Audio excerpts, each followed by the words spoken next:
Uganda votes under silence, internet blackout, fear, and a youth-led fight for freedom. Good evening and welcome to Newscope Daily TV, your trusted source for in-depth global news and critical analysis.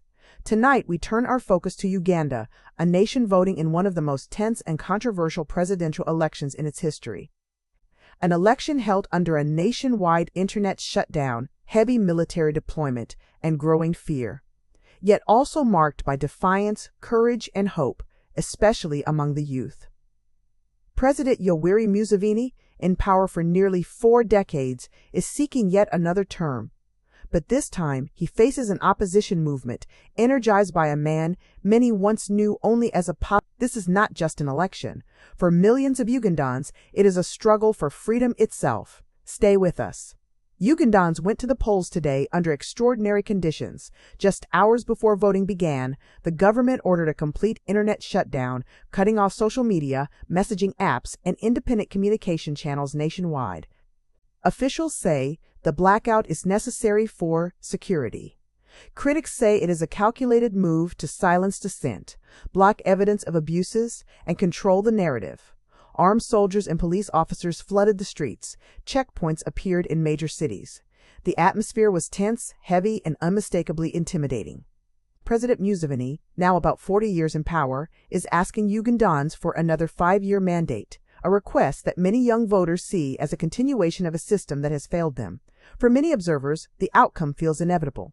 For others, this vote is still worth fighting for. The rise of Bobi Wine at the center of this political storm is Robert Kyagulanyi, better known as Bobi Wine.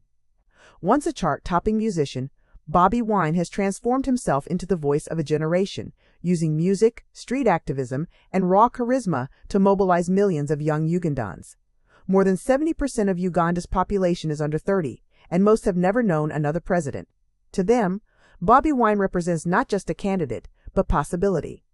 Speaking to supporters, he warned that the regime was already manipulating the process. "They are scared," Bobi Wine said. "They know the people want change, and that is why they are rigging this election." His message resonates deeply in a country where unemployment is high, opportunities are scarce, and frustration runs deep. Violence and repression, but this campaign has come at a high cost.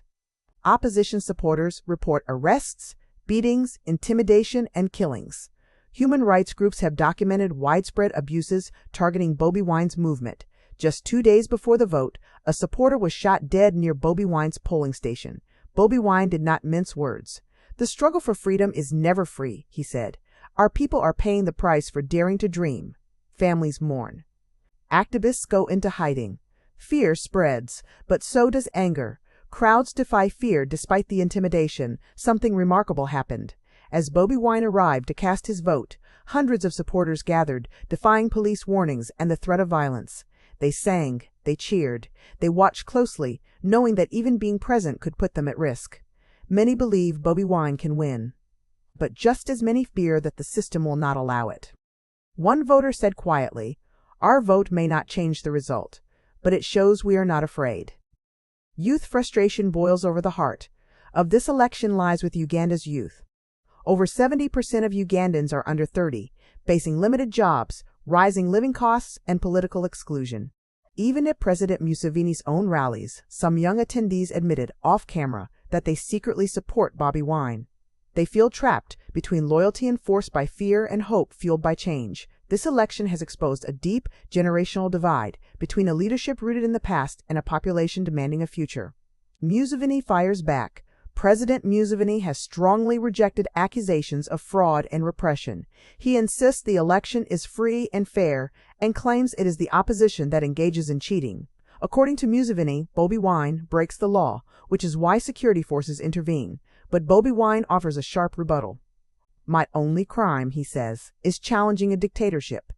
This exchange captures the essence of Uganda's political crisis, 2 completely different visions of reality.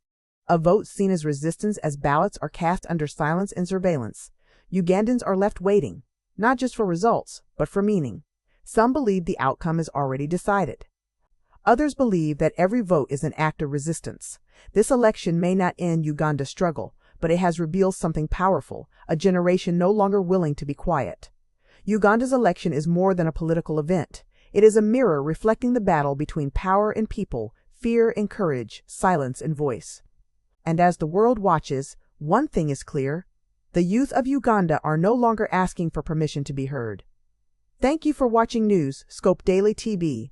If you found this report insightful, please subscribe to the channel, like this video, and share it so more voices can hear the truth. Stay informed, stay engaged, and as always, stay with News Scope Daily TV.